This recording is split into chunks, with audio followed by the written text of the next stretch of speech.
on a mission and my mission won't stop. I'm on a mission and my mission won't stop. I'm on a mission and my mission won't stop. Okay. Hey YouTube, it's relatable. I just want to tell you guys some things about trust real quick in regards to what I've been looking at. And the first thing is, you have to just realize there's a friendship that they're assuming between you and them. And that friendship leads you into what? A survivorship. Because friends put you in a state where you can either depend on them or you can't. So now it's a mode of survivorship, right? Okay, the next phase is what? A relationship is now created because you're either related to them when you encounter new individuals, or there's a relation between them and the new individual, or there's no relation. You see what I mean? There's a relationship. So now that there's three ships in the water, you're going to turn around and realize there's going to have to be a trust ship, or no one's on the trust ship if no one here is trusting each other, right? The next phase behind that would be a sinking ship, SINKING ship. That sinking ship is now no longer a tradable ship, but the rest of these ships possibly are still tradable. Even the sinking ship is tradable because it might be valuable to somebody who can repair it. So those who can repair it must be good at experiencing hardships, or are not suffering, or not a bad person at coming out of hardships. Those hardships that people go through are basically minor setbacks for major comebacks. Those major comebacks is basically what get people onto the main ship. So that's why you have to be conscious of the ship that you are on. So what ship are you on? What is an agent? An agent is a generation crosser. A generation crosser is basically a bloodline trader. A bloodline trader is basically a pirate. A pirate is basically what you would call a judge, or someone who's representing the state. How do you know that? Because the state is a fiction, it's a state of mind. Can't the boat turn into a courthouse? Okay, then it's all within the state of mind. Can you get others to agree with your state of mind? What is the principal in that courtroom? The principal is basically the prince pal. So he's the friend to the crown.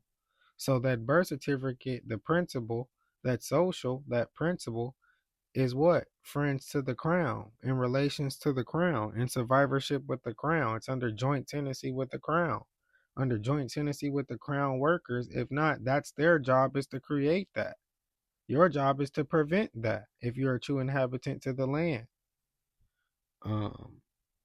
Also, a prince's pal would basically refer you to be second in nature to the land, because you're not the firstborn. Most princes have to be come from kings. Most kings took over lands, conquer lands. That means it wasn't yours at first. So when you're working for the crown, you are admitting to not being a true inhabitant to your own estate. You may be with people who have conquered your own people. Just a heads up. That these are all just Pirates of the Caribbean references that I've just studied over the time. After watching all the movies, all five of them, as well as a few other movies regarding like life at sea, basically. If the account name is the principal, then who's the agent? Because if they're assuming you're the account name, which is the principal, then they need to disclose who's the agent to you. Who's your agent? But if they don't have an agent, then you are the agent. And the principal can't be you then. That's what they're trying to tell you in hindsight without telling you. They will never tell you this, because in Luke chapter 17, verse 21, it tells you why they won't tell you, because they follow the Bible. And so now when you flip that, you got to ask yourself, how can you prove you have authority over the principal? because the principal is granting a lot of things to different people. This is a grantor. So if they're assuming you're the grantor, then you need to state it wasn't your intent to grant these things to these individuals in these ways without whoever presented this to them being compensated fairly. And they need to disclose how did they get this information, because it didn't just walk, talk, and come to them. Somebody provided it to them and they didn't give them their cut for trading a Yu-Gi-Oh card in exchange for credits. There's no way I gave you this Yu-Gi-Oh card, this Blue Eyes White Dragon, and in exchange I'm supposed to be getting something in return. But instead you kept what I'm supposed to get in return, and you told me and confused me with the Blue Eyes White Dragon on the Yu-Gi on the card. I'm confused. That's what this is about, people. So my next question would be, then once I have my trust affairs aligned with how I operate in commerce or outside of commerce, negating commerce, or I'm uh, going through commerce as a with a pass through. My questions would be like, who are you in these trusts? What is the type and kinds when it comes to these master entities? What type of master entity and what kind of master entity are you using? Are you using a dynasty trust? What type and kind of dynasty trust is it? Are you using an ecclesiastical trust? Are you using a international covenant or a convention? What are you using? What is your master entity and its purpose? When it comes to basically this purpose and this entity, what are the governing laws behind it? How is your structure laid out foundation wise from the master, aka from the head on down to the body, on down to the arms and legs, which would be the revocables and the irrevocables?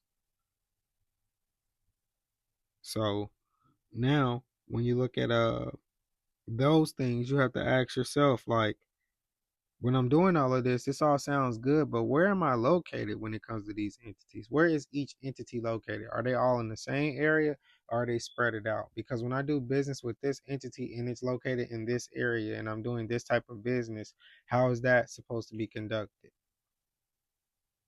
That's how you got to look at it. And then what are the assets that I'm trying to basically present into this trust? That's honestly one of the first things you want to be asking initially, right before you ask, who are you in these trusts? Honestly. So before you even begin this and say, who are you in these trusts? What are the assets that I'm putting in this trust? Because that'll determine who gets what regarding these assets. That'll determine who am I in these trusts and who else is in these trusts. uh what are the identifying numbers regarding like the trust identifying numbers? Each trust document is has an identifying number, may have a barcode associated with it. uh the trust have EINs or TINs. The estate has an EIN. you know um who is in this trust that is a trust protector? Who's just here like Marshawn Lynch? They're here so they don't get fined within their establishment, within their league, within their, you know what I mean, within their Medea. So, how much are you funding the trust with in value? And then alongside that value, are you funding it with sentimental value? If so, how? Are you funding it with market value? If so, how? Are you funding it with depreciation? If so, how? Are you funding it, I mean, with depreciating assets, I mean? If so, how? Because a car is a depreciating asset. So, uh, are you funding things with interest? Do you have a certificate of deposit account that you would like to set up when you create this trust? And you would like this trust to basically be able to do certain things with this CD account and revolving around other trust accounts or other banks, or you want to keep everything all in-house and limited, that way the interest is generating and keeping everything internal. It's up to you. um, how do you plan to fund this trust outside of what you're already hearing? That's another question, because You might use these funds in regards to creating an insurance policy. And then how do you plan on funding this trust more? How do you plan on funding this trust to where you don't have to continuously fund it, but instead you'll be continuously updating the trust, but not rapidly? You would do it at a slow pace that's based on your foundation's pace of minutes, as in trust minutes. The last thing is, who's holding what title? That's also one of the fourth or fifth questions I would be putting in my top 5 questions to be asking before I ask, who are you in these trusts? Even though who are you in these trusts is within my top 3 questions. So now you would see what I mean by all these questions is what you got to have down. And if not have down, the moment they're asked, you got to have a legit answer and clear-cut, comprehensible proof to yourself that that is what it is. Otherwise, you're not trustworthy. That's what being trustworthy is about. With that being said, I'm relatable. If you guys have any further questions, you can reach me at relatableinspirations.com through the contact tab. Thank you guys for checking us out. This is just some trust sauce. Thank you guys. If you guys have subscribed, make sure that you guys check us out for more subscription videos. If you haven't subscribed, make sure you guys subscribe to our website so that way you can check out our subscription videos. Did you know? Yeah, have a good night. I'm on a mission and my mission won't stop. I'm on a mission and my mission won't stop. I'm on a mission and my mission won't stop. Okay.